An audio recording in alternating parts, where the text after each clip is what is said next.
The Tale of Ginger and Pickles by Beatrix Potter. Once upon a time, there was a village shop. The name over the window was Ginger and Pickles. It was a little small shop, just the right size for dolls. Lucinda and Jane Doll Cook always bought their groceries at Ginger and Pickles. The counter inside was a convenient height for rabbits. Ginger and Pickles sold red spotty pocket handkerchiefs at a penny 3 farthings. They also sold sugar and snuff and galoshes.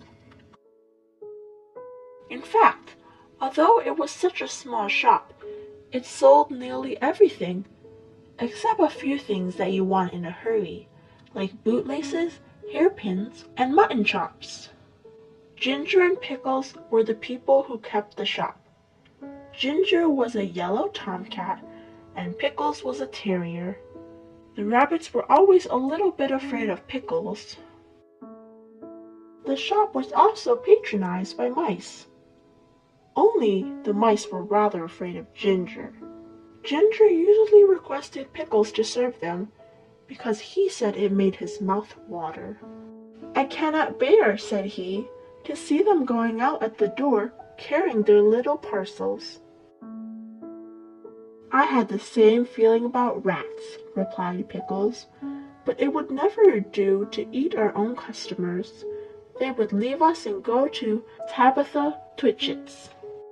"On the contrary, they would go nowhere," replied Ginger gloomily.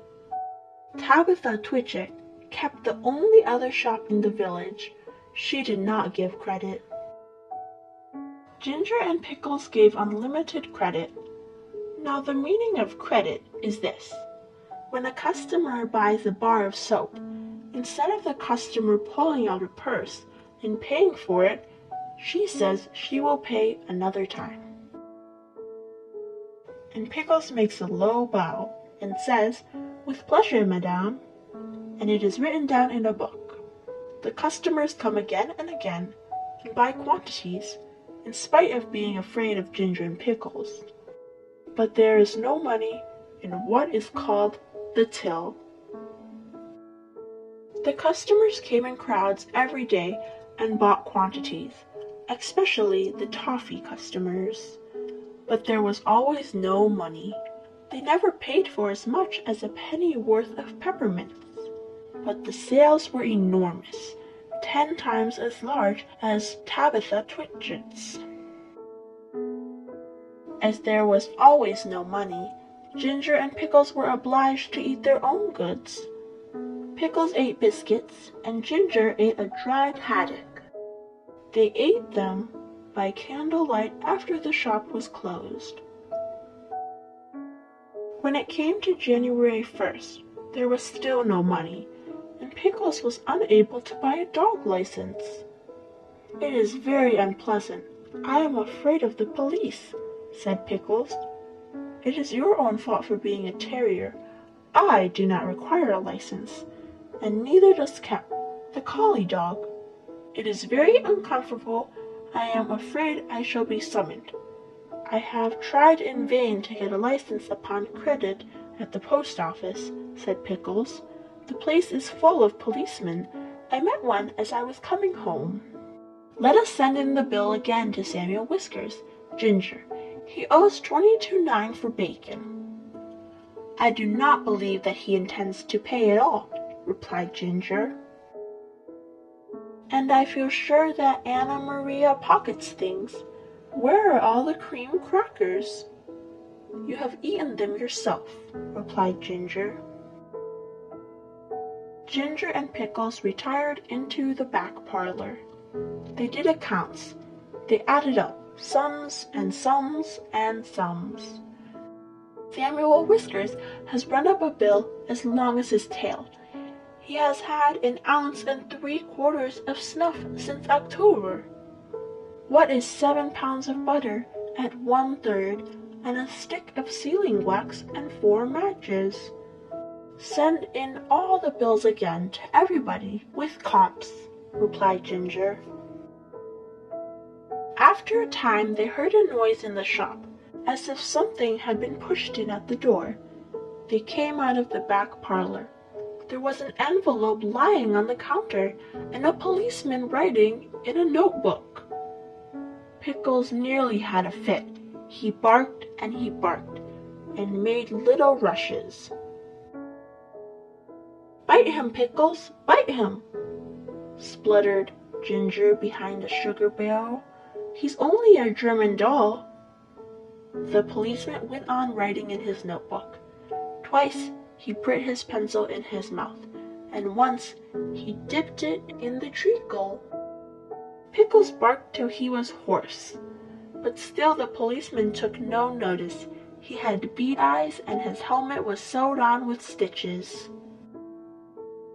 At length, on his last little rush, Pickles found that the shop was empty. The policeman had disappeared, but the envelope remained. "Do you think that he has gone to fetch a real-life policeman? I am afraid it is a summons," said Pickles. "No," replied Ginger, who had opened the envelope. "It is the rates and taxes." "This is the last straw," said Pickles. "Let us close the shop." They put up the shutters and left, but they have not removed from the neighborhood. In fact, some people wish they had gone further. Ginger is living in the warren. I do not know what occupation he pursues. He looks stout and comfortable. Pickles is at present a gamekeeper. The closing of the shop caused great inconvenience. Tabitha Twitchit immediately raised the price of everything a halfpenny, and she continued to refuse to give credit. Of course, there are the tradesmen's carts, the butcher, the fishman, and Timothy Baker. But a person cannot live on seed wigs and sponge cake and butter buns, not even when the sponge cake is as good as Timothy's. After a time, Mr. John Dormouse and his daughter began to sell peppermints and candles. But they did not keep self-fitting sixes, and it takes 5 mice to carry one 7-inch candle. Besides, the candles which they sell behave very strangely in warm weather. And Miss Dormouse refused to take back the ends when they were brought back to her with complaints. And when Mr. John Dormouse was complained to, he stayed in bed and would say nothing but very snug, which is not the way to carry on a retail business. So everyone was pleased when Sally Henry Penny sent out a printed poster to say that she was going to reopen the shop. Henry's opening sale, grand cooperative jumble, Penny's penny prices. Come buy, come try, come buy. The poster really was most enticing. There was a rush upon the opening day. The shop was crammed with customers, and there was crowds of mice upon the biscuit canisters. Sally Henny Penny gets rather flustered when she tries to count out change, and she insists on being paid cash, but she is quite harmless. And she has laid in a remarkable assortment of bargains. There is something to please everybody. The end.